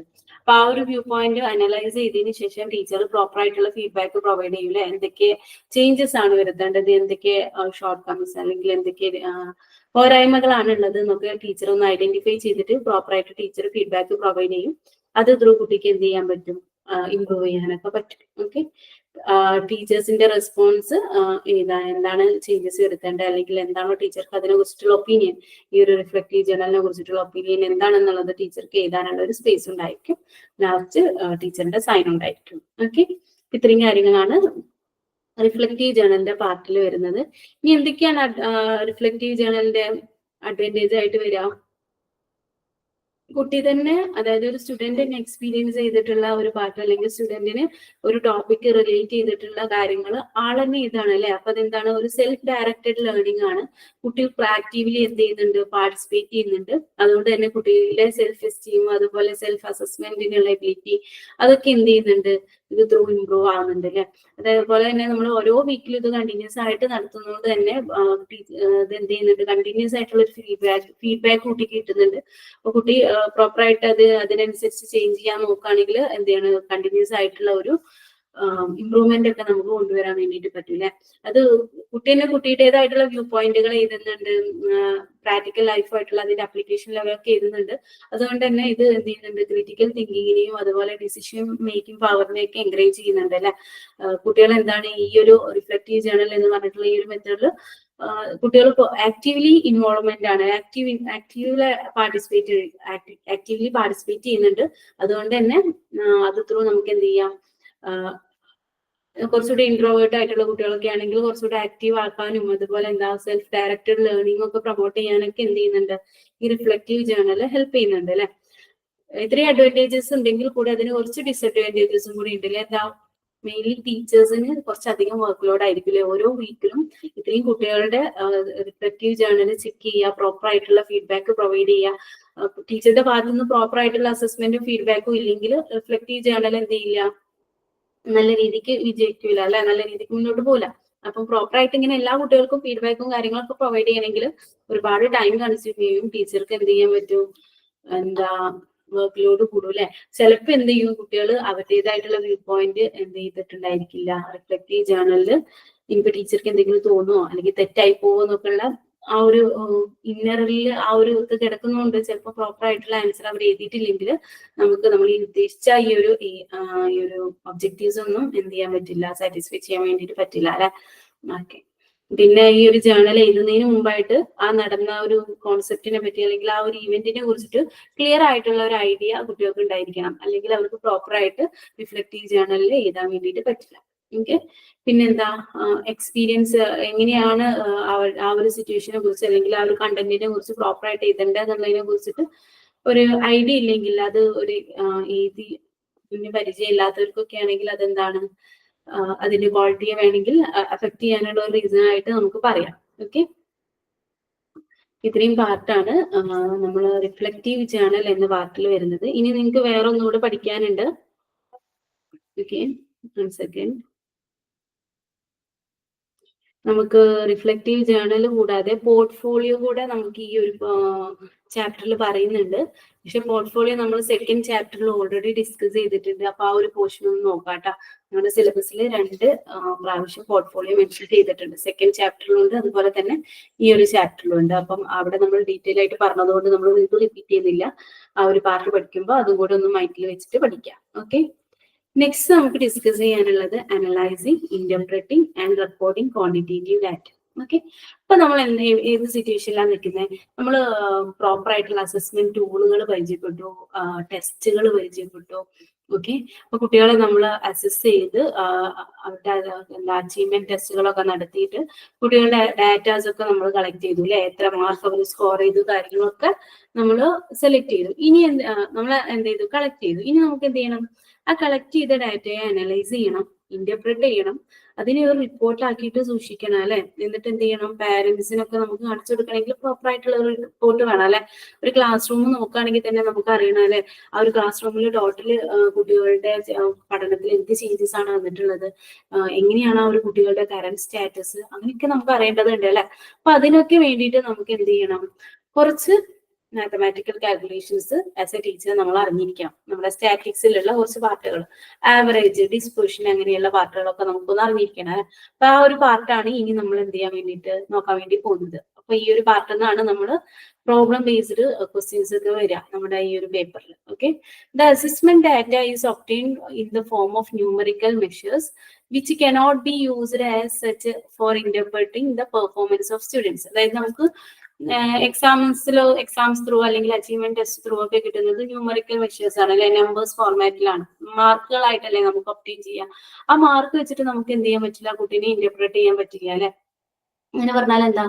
നമുക്കൊരു കുട്ടിക്ക് എന്താ 54 മാർക്സ് ഉണ്ട്, ഒരു കുട്ടിക്ക് 63 മാർക്ക് ഉണ്ട്. അപ്പൊ അതിന് ബേസ് ചെയ്തിട്ട് നമുക്ക് കുട്ടിയുടെ ഇപ്പൊ ഒരു കറന്റ് സ്റ്റാറ്റസ് എന്താന്ന് പറയാൻ പറ്റുമോ? ആ ഒരു മാർക്ക് കേട്ടത് കൊണ്ട് മാത്രം നമുക്ക് ഐഡന്റിഫൈ ചെയ്യാൻ പറ്റുമോ? അങ്ങനെ ചെയ്യണമെന്നുണ്ടെങ്കിൽ നമുക്ക് എന്തറിയണം? ആ ഒരു ക്ലാസ്സിലെ ഏറ്റവും ബെസ്റ്റ് ആയിട്ട് സ്കോർ ചെയ്ത കുട്ടിയുടെ മാർക്ക്, അല്ലെങ്കിൽ ഏറ്റവും ബെസ്റ്റ് ആ ഒരു കുട്ടി ആ ഒരു ക്ലാസ്സിലെ ഏറ്റവും ബെസ്റ്റ് മാർക്ക് എന്താണെന്നുള്ളത് അറിയണം അല്ലെ. അപ്പൊ അത് കണ്ടാൽ മാത്രമേ അത് വെച്ച് കമ്പയർ ചെയ്തിട്ട് നമുക്ക് പറയാം എന്താണ് കുട്ടി അത്യാവശ്യം പഠിക്കുന്നത് ആവറേജ് ആണ്, ബിലോ ആവറേജ് ആണ്, നല്ല രീതിക്ക് ശ്രദ്ധിക്കേണ്ടതുണ്ട്, അങ്ങനെയുള്ള കാര്യങ്ങളൊക്കെ നമുക്ക് ഐഡന്റിഫൈ ചെയ്യാൻ പറ്റുള്ളൂ അല്ലെ. നമ്മളൊരു 100 മാർക്സിന്റെ എക്സാം നടത്തി അതിൽ ആ ക്ലാസ്സിൽ ടോട്ടൽ കുട്ടികൾ നോക്കുമ്പോൾ ഏറ്റവും മാർക്ക് സ്കോർ ചെയ്തത് 54 ആണ്. അപ്പൊ അങ്ങനെയാണെങ്കിൽ നമുക്ക് പറയാൻ പറ്റുമോ ആ കുട്ടി ആവറേജ് പെർഫോം ചെയ്തിട്ടുള്ളൂ എന്നുള്ളത്? അല്ലെ, ഏറ്റവും കൂടുതൽ മാർക്ക് ആ കുട്ടിക്കാണ് കിട്ടിയിട്ടുള്ളത്. അപ്പൊ നമ്മൾ ഒരു ക്ലാസ്സിനെ അസസ് ചെയ്യുമ്പോൾ അല്ലെങ്കിൽ അതിനെ ഇന്റർപ്രറ്റ് ചെയ്യുമ്പോഴൊക്കെ എന്ത് ചെയ്യണം? നമ്മൾ ആ ഒരു ക്ലാസ്സിന്റെ ടോട്ടൽ എന്താണ് അതിന്റെ മെഷർമെന്റ്, അല്ലെങ്കിൽ ആ ഒരു ടോട്ടൽ എന്താ അനലൈസ് ചെയ്യണം അല്ലെ. ആ കുട്ടി കറന്റ് സ്റ്റാറ്റസ് എന്താണെന്നുള്ളത് നമ്മൾ അനലൈസ് ചെയ്യണം. അങ്ങനെയാണെങ്കിൽ മാത്രമേ നമുക്ക് എന്ത് ചെയ്യാൻ പറ്റുള്ളൂ? സ്റ്റുഡൻസിന്റെ പെർഫോമൻസിനെ ഇന്റർപ്രറ്റ് ചെയ്യാൻ വേണ്ടിയിട്ട് പറ്റുള്ളൂ. അപ്പൊ അത് നമുക്ക് ചെയ്യാൻ വേണ്ടിയിട്ട് നമ്മൾ എന്ത് ചെയ്യും? യൂഷ്വലി ആവറേജ്, അതുപോലെ ഡിസ്പേർഷൻ പോലെയുള്ള മെത്തേഡുകളൊക്കെയാണ് നമ്മൾ ആ മെത്തേഡുകളിലൂടെയാണ് നമ്മൾ കുട്ടികളെ ഇന്റർപ്രറ്റ് ചെയ്യാനും അനലൈസ് ചെയ്യാനും ഒക്കെ വേണ്ടിയിട്ട് നമ്മൾ മാർക്കുകൾ എന്ത് ചെയ്യാറുള്ളത്? ആവറേജ് ഒക്കെ ഫൈൻഡ് ചെയ്തിട്ടാണ് നമ്മൾ എന്ത് ചെയ്യുക? കുട്ടികളെ ഇന്റർപ്രറ്റ് ചെയ്യുക. ഓക്കെ, അപ്പൊ അതിനുവേണ്ടി നമ്മൾ യൂസ് ചെയ്യുന്ന മെത്തേഡുകളാണ് measure of central tendency, measure of dispersion or deviation, correlation. Okay, അപ്പൊ ഈ ഓരോ പാർട്ടുകളും ഈ ഓരോ ടൈപ്പുകളെ കുറിച്ചിട്ട് നമുക്ക് എന്ത് ചെയ്യാനുണ്ട്? ഡീറ്റെയിൽ ആയിട്ട് പഠിക്കാനുണ്ട്. ഇന്ന് നമ്മൾ മെഷർ ഓഫ് സെൻട്രൽ ടെൻഡൻസിയിലെ മീൻ എന്ന് പറഞ്ഞിട്ടുള്ള പോർഷൻ ആണ് നോക്കുക കേട്ടോ. ബാക്കിയുള്ളതൊക്കെ നമ്മൾ നെക്സ്റ്റ് ക്ലാസ്സുകളിലായിട്ടാണ് നോക്കുക. ഓക്കെ, ഓക്കെ, അപ്പൊ അതിനു മുമ്പ് നമ്മൾ എന്താണ് റോ ഡാറ്റ എന്നുള്ളത് അറിയണം. റോ ഡാറ്റ എന്നുള്ള ചില ടേമുകൾ നമ്മൾ ഇങ്ങനെ കാണും. ഓക്കെ, അപ്പം ജസ്റ്റ് ആ ടേമുകൾ എന്താണെന്നുള്ളതൊന്നും പറഞ്ഞിട്ട് പോലെ. റോ ഡാറ്റ എന്ന് പറഞ്ഞാൽ ഓരോ കുട്ടിയും അച്ചീവ് ചെയ്തിട്ടുള്ള സ്കോർ, ഇൻഡിവിജ്വൽ സ്കോറുകളെയാണ് നമ്മൾ റോ ഡാറ്റ എന്ന് പറയാം.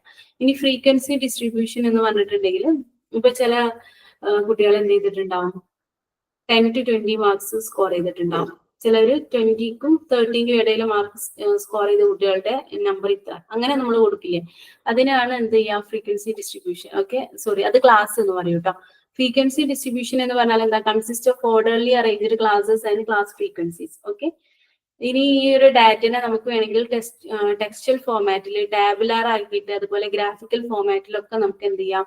ഈ കുട്ടികളുടെ മാർക്കിനെ നമുക്ക് എന്ത് ചെയ്യാം? പ്രസന്റ് ചെയ്യാം ടെക്സ്റ്റ് ആയിട്ട്. അതായത് ജസ്റ്റ് നമ്പേഴ്സ്, അതുപോലെ ആ ഒരു ലെവലിൽ നമുക്ക് ചെയ്യാം. ടാബുലാർ കോളത്തിൽ നമുക്ക് എന്ത് ചെയ്യാം, പ്രസന്റ് ചെയ്യാം. അതുപോലെ ഗ്രാഫിക്കൽ ഫോർമാറ്റിൽ നമുക്ക് എന്ത് ചെയ്യാം, പ്രസന്റ് ചെയ്യാം. ജസ്റ്റ് ഒന്ന് പറഞ്ഞേ ഉള്ളൂ കേട്ടോ. അപ്പൊ നമുക്ക് ഫസ്റ്റ് ഡിസ്കസ് ചെയ്യാനുള്ളത് measures of central tendency. Okay, അപ്പൊ എന്താണ് മെഷേഴ്സ് ഓഫ് സെൻട്രൽ ടെൻഡൻസി എന്ന് പറഞ്ഞാൽ? That single measure which reflect the nature of the entire samples of score or a whole frequency distribution. അതായത് ഇപ്പൊ നമ്മളൊരു ക്ലാസ് റൂം ഒക്കെ എടുക്കുന്ന നോക്കുകയാണെങ്കിൽ ആ ക്ലാസ് റൂമിലെ കംപ്ലീറ്റ് സ്റ്റുഡൻസിനെയും ഒരൊറ്റ മെഷർ അല്ലെങ്കിൽ ഒരൊറ്റ മാർക്ക് കൊണ്ട് നമുക്ക് എന്ത് ചെയ്യാൻ പറ്റും, മനസ്സിലാക്കാൻ പറ്റും അതിന്റെ നേച്ചർ, ആ ഒരു കംപ്ലീറ്റ് ക്ലാസ് റൂമിന്റെ നേച്ചർ എന്താണെന്നുള്ളത്. അതിനെയാണ് നമ്മൾ മെഷേഴ്സ് ഓഫ് സെൻട്രൽ ടെൻഡൻസി എന്നൊക്കെ പറയും. ഓക്കെ, അതായത് ഒരു സാമ്പിളിൽ നമ്മൾ നോക്കുകയാണെങ്കിൽ ആ ഒരു എൻറ്റയർ സാമ്പിളിന്റെ നേച്ചർ അറിയാൻ വേണ്ടിയിട്ട്, ആ നേച്ചറിനെ റിഫ്ലക്ട് ചെയ്യുന്ന ഒരു സിംഗിൾ മെഷറിനെയാണ് നമ്മൾ എന്ത് പറയാ, മെഷർ ഓഫ് സെൻട്രൽ ടെൻഡൻസി എന്ന് പറയാം. Okay, commonly used measures of central tendency അല്ലെങ്കിൽ ആവറേജ് എന്നൊക്കെ പറയും. നമ്മൾ യൂഷ്വലി ആവറേജ് എന്ന് പറയില്ല, അത് തന്നെയാണ് കേട്ടോ ഈ സെൻട്രൽ ടെൻഡൻസി എന്ന് പറഞ്ഞാല്. ഓക്കെ, നമ്മൾ യൂഷ്വലി യൂസ് ചെയ്യുന്നത് അരിത്തമെറ്റിക് മീൻ, മീഡിയം, മോഡ് ഒക്കെയാണ് ആവറേജിന്റെ അണ്ടറിൽ വരുന്നത്. അതിൽ അരിത്തമെറ്റിക് മീൻ എന്താണെന്ന് നോക്കാം കേട്ടോ. അരിത്തമെറ്റിക് മീൻ എന്ന് പറഞ്ഞാൽ സിംപ്ലി പറയുകയാണെങ്കിൽ total marks divided by number of സ്റ്റുഡൻസിനെയാണ് നമ്മൾ അരിത്തമെറ്റിക് മീൻ എന്ന് പറയാ. അതിന് എക്സ് ബാർ അല്ലെങ്കിൽ എം എന്നുള്ള ലെറ്റർ വെച്ചിട്ടാണ് നമ്മൾ എന്ത് ചെയ്യുന്നത്, ഡിനോട്ട് ചെയ്യുന്നത്. അത് centre of gravity of the group എന്ന് അറിയുന്നുണ്ട്. അതുപോലെ ഫൽക്രം, ഒരു ഗ്രൂപ്പിന്റെ ഫൽക്രം ആണെന്ന് പറയും. ഫൽക്രം എന്ന് പറഞ്ഞാൽ അറിയില്ലേ, എങ്ങനെയാ പറയാ, നമ്മള് അതിന്റെ ഒരു സെൻട്രൽ പാർട്ടാണ് എന്നൊക്കെ പറയില്ലേ, ആ ഒരു ഗ്രൂപ്പ് തന്നെ എൻ്റയർ ഗ്രൂപ്പ് റിവോൾവ് ചെയ്യുന്ന ഒരു സെൻട്രൽ പാർട്ടാണ് എന്ത്, അരിത്തമെറ്റിക് മീൻ എന്ന് പറഞ്ഞാൽ. മെയിൻലി എന്താണ്, ഒന്നുമില്ല, എത്ര സ്റ്റുഡൻസ് ആണോ മാർക്ക് ഒബ്റ്റെയിൻ ചെയ്തിട്ടുള്ളത് divided by number of students, total mark obtain divided by number of students. Okay, ഇപ്പൊ 20, 22, 23 അങ്ങനെ മാർക്സ് ഉണ്ട്. അതുപോലെ നമ്പർ ഓഫ് സ്റ്റുഡൻസ് 25 ആണെങ്കിൽ നമ്മൾ കിട്ടിയിട്ടുള്ള മാർക്കുകളൊക്കെ ആഡ് ചെയ്യും, divided by number of students ചെയ്താൽ നമുക്ക് എന്ത് ചെയ്യും, അരിത്തമെറ്റിക് മീൻ കിട്ടും. ഓക്കെ, അപ്പൊ x was equal to summation x divided by n. Okay, sigma അല്ലെ, ഈ ഒരു സൈനെ നമ്മൾ സിഗ്മ എന്ന് പറയാറുണ്ട്, sigma x by n. Okay, ഇനി നമ്മൾ മീന് നമുക്ക് ഡിസ്ക്രീറ്റ് സീക്വൻസിന് കാണുന്നുണ്ട്, ഡിസ്ക്രീറ്റ് സീരീസിനാണ് നമ്മൾ കാണുന്നതെന്നുണ്ടെങ്കിൽ, അതായത് ഇതിനു മുമ്പ് നമ്മൾ പറഞ്ഞത് എന്തായിരുന്നു, ഒരു ക്ലാസ് റൂമില് ഒരു കുട്ടിക്ക് എന്ത് 20 മാർക്സ് സ്കോർ ചെയ്തു, ഒരു കുട്ടി 22 മാർക്ക്, ഒരു കുട്ടി 23, അങ്ങനെ ഓരോ സ്റ്റുഡൻസിന്റെയാണ് തന്നിട്ടുള്ളത് അല്ലെ. അപ്പൊ നമ്മൾ എന്ത് ചെയ്യും, ടോട്ടൽ മാർക്കുകൾ ആഡ് ചെയ്യും, divided by number of students ചെയ്യും അല്ലെ. ഈ നമുക്ക് തന്നിട്ടുള്ള ഡാറ്റയിൽ ചിലപ്പോൾ എന്തായിരിക്കും, 6 കുട്ടികൾ 20 മാർക്ക് സ്കോർ ചെയ്തു, 10 കുട്ടികൾ 25 മാർക്ക് സ്കോർ ചെയ്തു, 14 കുട്ടികൾ 30 മാർക്ക് സ്കോർ ചെയ്തു. ആ ഒരു ലെവലിൽ നമുക്ക് ചിലപ്പോൾ തരാം. ഓക്കെ, ഓരോ കുട്ടികളുടെ മാർക്ക് തരുന്നതിന് പകരം ഇത്ര സ്റ്റുഡൻസ് ഇത്ര മാർക്ക് സ്കോർ ചെയ്തു, ആ ഒരു ഫോർമാറ്റിൽ തരികയാണെങ്കിൽ നമ്മൾ മീന് കാണാനുള്ള formula sigma f x by n ആണ്. ഓക്കെ, അതിൽ എക്സ് എന്ന് പറഞ്ഞാൽ മാർക്ക് ഒബ്റ്റെയിൻഡ്, എഫ് എന്ന് പറഞ്ഞാൽ ഫ്രീക്വൻസി. ഓക്കെ, അതായത് number of students who received the score. Okay, അപ്പൊ എഫ് എക്സ് എന്ന് പറഞ്ഞാൽ എന്താ, നമ്പർ ഇൻറ്റു മാർക്ക്. ഇപ്പൊ 20 സ്റ്റുഡൻസ് 6 സ്കോർ ചെയ്തിട്ടുണ്ടെങ്കിൽ 20 മാർക്ക് 6 സ്റ്റുഡൻസ് ആണ് സ്കോർ ചെയ്തതെങ്കിൽ 20 ഇൻറ്റു 6 അതാണ് എഫ് എക്സ്. അങ്ങനെ എഫ് എക്സ് ഫൈൻഡ് ചെയ്തിട്ട് ആ എഫ് എക്സിന്റെ ഒക്കെ സമ്മ ചെയ്യാം, അതാണ് സിഗ്മ എഫ് എക്സ്. ഓക്കെ, അപ്പൊ അങ്ങനെയാകുമ്പോൾ എക്സ് ബാർ അല്ലെങ്കിൽ മീന് കാണാൻ നമ്മൾ എന്താ ചെയ്യാ, ടോട്ടൽ അങ്ങനെ നമ്മൾ number of students who received the score into mark ചെയ്തില്ലേ, അതിന്റെ sum divided by n. Okay, ഒന്നും ചെയ്തിട്ടില്ല, ഫസ്റ്റ് എന്തായിരുന്നു ഉണ്ടായിരുന്നത്, മാർക്കുകളുടെ സമ്മ് കണ്ടിട്ട് divided by number of students ആയിരുന്നു ചെയ്തിരുന്നത്. അതിന് പകരം മാർക്കുകൾ തരുന്ന ഓരോ ഇൻഡിവിജ്വൽ സ്റ്റുഡൻസിന്റെയും മാർക്ക് തരുന്നതിന് പകരമായിട്ട് 6 കുട്ടികൾ 20 മാർക്ക് സ്കോർ ചെയ്തു, അങ്ങനെ ഒരു ലെവലിലാണ് നമുക്ക് തരുന്നതെന്നുണ്ടെങ്കിൽ നമ്മൾ എന്ത് ചെയ്യണം, 6 ഇൻറ്റു 20 പ്ലസ് 10 ഇൻറ്റു 25 പ്ലസ് അങ്ങനെ എന്ത് ചെയ്യുക, എല്ലാ സ്റ്റുഡൻസിന്റെയും മാർക്ക് എന്ത് ചെയ്യുക, നമ്മൾ ആഡ് ചെയ്യുക, ഡിവൈഡഡ് ബൈ ടോട്ടൽ നമ്പർ ചെയ്താൽ നമുക്ക് എന്ത് ചെയ്യാൻ പറ്റും, മീൻ ഡിസ്ക്രീറ്റ് സീരീസിലുള്ള മീൻ കാണാൻ വേണ്ടിയിട്ട് പറ്റും. ഇതിന് നമുക്കൊരു ഷോർട്ട് കട്ട് ഫോർമുല കൂടി ഉണ്ട്. ഷോർട്ട് കട്ട് ഫോർമുല വരുന്നത് x bar is equal to A plus summation f t by n ആണ്. ഓക്കെ, ഇതിൽ എ എന്ന് പറഞ്ഞാൽ അസ്യൂംഡ് മീൻ ആണ്. ഓക്കെ, ഡി എന്ന് പറഞ്ഞാൽ x minus assumed mean. Okay, ഒന്നുകൂടി ഡീറ്റെയിൽ ആയിട്ട് പറയാം അല്ലെ. എക്സ് എന്ന് പറഞ്ഞാൽ കുട്ടികൾ സ്കോർ ചെയ്തിട്ടുള്ള മാർക്ക്, അത് നമുക്ക് ക്വസ്റ്റ്യനിൽ തന്നിട്ടുണ്ടായിരിക്കും അല്ലെ. പിന്നെ number of students who received the സ്കോറും എന്ത് ചെയ്തിട്ടുണ്ടായിരിക്കും, ക്വസ്റ്റ്യനിൽ തന്നിട്ടുണ്ടായിരിക്കും. ഓക്കെ, അപ്പൊ ഇത് ഷോർട്ട് കട്ട് മെത്തേഡിൽ നമ്മൾ എങ്ങനെയാ ചെയ്യേണ്ടത്, ഷോർട്ട് കട്ട് മെത്തേഡിൽ നമ്മൾ ഡി എന്ന് പറഞ്ഞിട്ടുള്ള ഒരു വേരിയബിൾ കൂടെ ഫൈൻഡ് ചെയ്യാനുണ്ട്. ഡി നമുക്ക് കിട്ടണമെങ്കിൽ നമ്മൾ എന്ത് ചെയ്യണം? എക്സ് മൈനസ് എ ചെയ്യണം. അതായത് ഓരോ ഇൻഡിവിജ്വലിന്റെയും സ്കോറിൽ നിന്നും എ മൈനസ് ചെയ്യുമ്പോഴാണ് നമുക്ക് എന്ത് കിട്ടുക? ഡി കിട്ടുക. അതിന് എന്താണ് എ എന്ന് അറിയണം. ഓക്കെ, എ എന്താണെന്ന് വെച്ചാല് ഹയസ്റ്റ് ഫ്രീക്വൻസി ആണ്. അതായത് ഇപ്പൊ നമ്മൾ ഈ ഒരു ഫ്രീക്വൻസി ഡിസ്ട്രിബ്യൂഷൻ ഇല്ലേ, number of students who received the score ഇല്ലേ, അതിൽ ഏറ്റവും ഹയസ്റ്റ് ആയിട്ടുള്ള ഫ്രീക്വൻസി ഏതാണെന്ന് ചെക്ക് ചെയ്യുക. അപ്പൊ ഈ ഒരു ടേബിളർ കോളം നോക്കുകയാണെങ്കിൽ 6, 10, 14, 6, 4 ഇതിൽ ഹയസ്റ്റ് ഏതാ? 14 അല്ലേ. ആ ഒരു 14 ഇൻക്ലൂഡ് ചെയ്തിട്ടുള്ള സ്കോർ ഏതാണെന്ന് നോക്കാം. അതാണ് എന്ത്? Assumed meaning. ഓക്കെ, അപ്പൊ ഇവിടെ 14 വരുന്നത് ഏതാണ്? എ വരുന്നത് 30 ആണ്. ഓക്കെ, ക്ലിയർ ആയി എന്ന് വിചാരിക്കുന്നു. അസ്യൂംഡ് മീൻ എന്ന് പറഞ്ഞിട്ടുണ്ടെങ്കിൽ ഇപ്പൊ ഇവിടെ ഫ്രീക്വൻസി ആണെങ്കിൽ ഫ്രീക്വൻസി, ഇവിടെ ഇപ്പൊ സ്കോർ ആണല്ലേ. അപ്പൊ highest number of students who received the സ്കോറിൽ ഹയസ്റ്റ് വരുന്നത് ഏതാണെന്ന് നോക്കുക. ഇവിടെ 14 ആണ്. 14ന്റെ നേരെ വരുന്ന സ്കോർ അതാണ് അസ്യൂംഡ് മീൻ വരിക. ഓക്കെ, അപ്പൊ ഇവിടെ എ, ഈ ഒരു പ്രോബ്ലത്തിൽ എക്സാമ്പിൾ ആയിട്ട് കൊടുത്തുള്ള പ്രോബ്ലത്തിൽ എ വരുന്നത് 30 ആണ്. ഓക്കെ, അപ്പൊ നമ്മുടെ ഇക്വേഷൻ എങ്ങനെ വരും? 30 plus summation F into D. D കാണണം അല്ലെ. ഡി എങ്ങനെയാ നമ്മൾ കാണാം? ഓരോ മാർക്കിൽ നിന്നും എ എന്ത് ചെയ്യണം? മൈനസ് ചെയ്യണം. ഇവിടെ 20 മൈനസ് 30. 20 മൈനസ് 30 എത്രയാ? -10. 25 മൈനസ് 30 എത്രയാ വരിക? -5. 30 മൈനസ് 30 0. 35 minus 30 plus 5.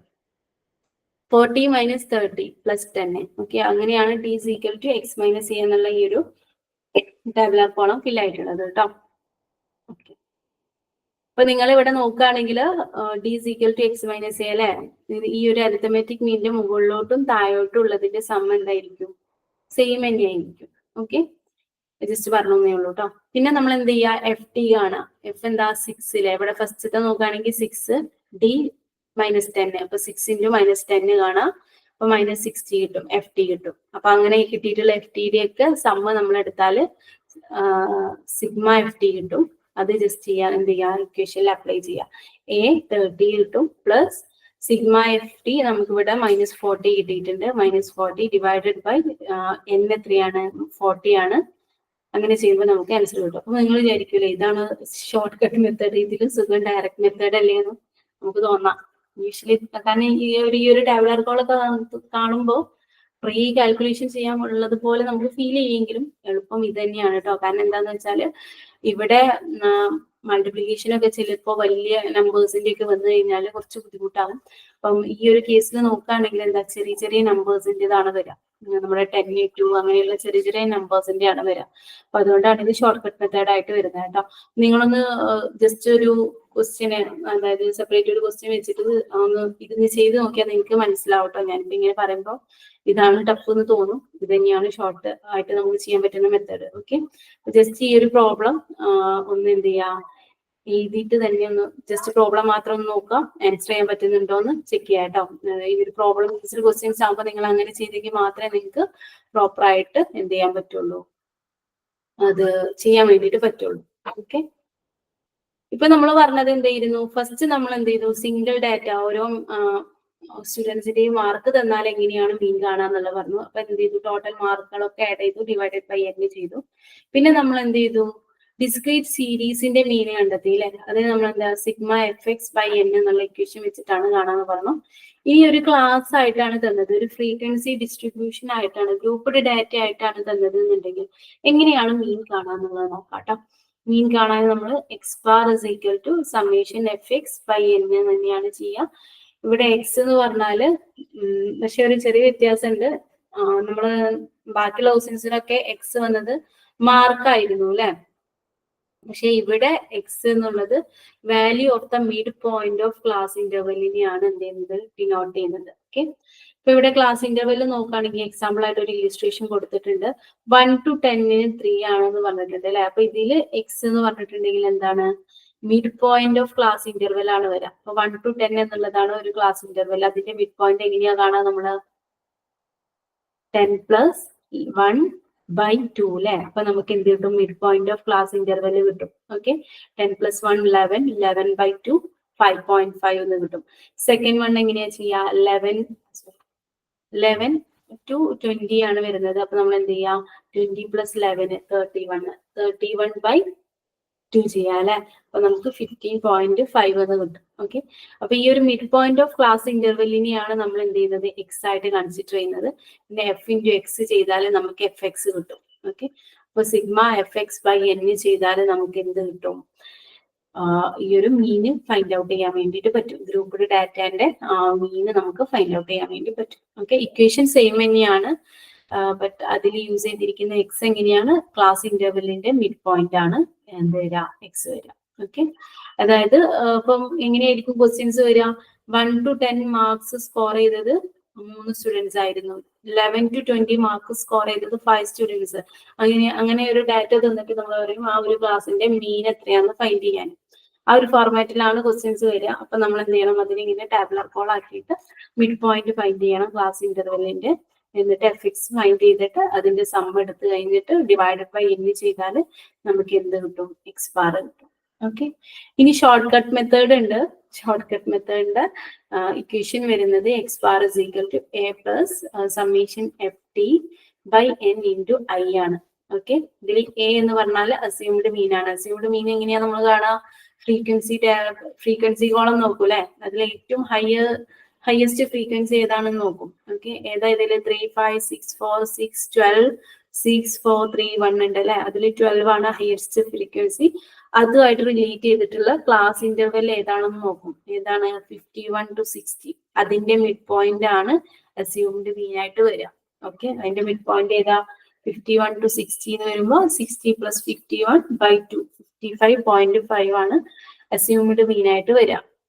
ഓക്കെ, ഇനി ഐ എന്ന് പറഞ്ഞിട്ടുണ്ടെങ്കിൽ എന്താ, size of the class interval. ഈ ഒരു ക്ലാസ് ഇന്റർവെല്ലിന്റെ സൈസ് എങ്ങനെയാ വരുന്നത്, 1 to 10, 11 to 20 അങ്ങനെയാണ് അല്ലെ. എത്രയാ size of the class interval വരുന്നത്, 10 ആണ് അല്ലെ. അപ്പൊ ഐ എന്താണ്, 10 ആണ്. അപ്പൊ നമുക്ക് എയും കിട്ടി ഐയും കിട്ടി. ഇനി നമുക്ക് കിട്ടേണ്ടത് എന്താ, സിഗ്മ എഫ് ടി ആണ് കിട്ടേണ്ടത് അല്ലെ. സിഗ്മ എഫ് ടി എങ്ങനെയാ കാണാം, എഫ് ടി കാണണമെങ്കിൽ ഡി കാണണം. ഓക്കെ, ഡി അതിലെങ്ങനെയാ കാണാം, x minus A by I ആണ് ചെയ്യേണ്ടത്. അതായത് മിഡ് പോയിന്റ് നമ്മൾ ഫൈൻഡ് ചെയ്തിട്ടുണ്ടായിരിക്കുമല്ലോ, എക്സ് മൈനസ് എ ചെയ്യാം. ഏതാ, 55.5 അല്ലെ. അപ്പം 5.5 മൈനസ് 55.5 വരും, -5 എന്ന് വരും. ഓക്കെ, നെക്സ്റ്റ് വരുന്നത് എന്താ, 15.5 മൈനസ് 55.4 എന്ന് വരും. ഓക്കെ ഓക്കെ, അങ്ങനെ x minus A by okay 1 second, 55.5 sorry, first x ആദ്യം മുതൽ സ്റ്റാർട്ട് ചെയ്യട്ടെ, സോറി. ഡി കാണാൻ നമ്മൾ ചെയ്യേണ്ടത് x minus A by I ചെയ്യണം അല്ലെ. അപ്പൊ ഡി എങ്ങനെയാ വരിക, എക്സ് വരുന്നത് ഫസ്റ്റ് എക്സ് എന്താ വരുന്നത്, 5.5 അല്ലെ.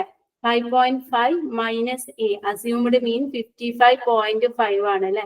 അപ്പൊ 5.5 മൈനസ് 55.5. ഓക്കെ, അപ്പൊ നമുക്ക് എത്ര കിട്ടും, 50.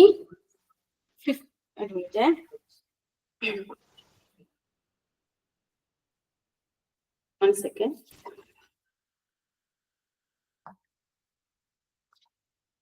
അപ്പൊ നമുക്ക് 50 എന്ന് കിട്ടും അല്ലെ. 55.5 മൈനസ് 5.5 50 എന്ന് കിട്ടും. ഡിവൈഡഡ് ബൈ ഐ ഉണ്ട് അല്ലെ. ഐ എന്താ, class interval, size of the class interval, അത് എത്രയാ, 10. അപ്പൊ നമുക്ക് -50/10 എന്നുള്ളത് -5 എന്ന് കിട്ടും. അതേപോലെ നമ്മൾ എന്താ, സെക്കൻഡ് വണ്ണ് ചെയ്യുമ്പോൾ എക്സ് മൈനസ് എ അല്ലെ. എക്സ് ഇവിടെ ഏതാണ്, 15.5 മൈനസ് 55.5 എന്ന് വരും. അപ്പൊ നമുക്ക് എന്ത് കിട്ടും, -40 എന്ന് കിട്ടും.